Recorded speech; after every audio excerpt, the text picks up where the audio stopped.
Oysiz necha yoshdasiz? 26 yoshdalar. Ana, bolajonim, ko'rdingizmi? Qo'llaringizni ko'tarib, qo'shanib yotibsiz. Qani oyijonisi, adasi sekin tortishni boshlanglar. Endi oyiz bilan adangiz, bolajonim, boshlanishiga 4 ta o'g'il niyat qilganlar.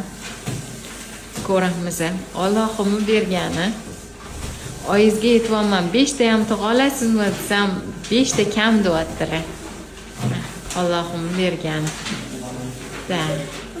Adangizlar ham, oyizlar ham sizni o'g'il deb o'ylayaptilar lekin. Qani? Tayyormisiz? Ozgina qoldi. Yana. Tabriklaymiz. Tabriklaymiz. Adasini o'g'li.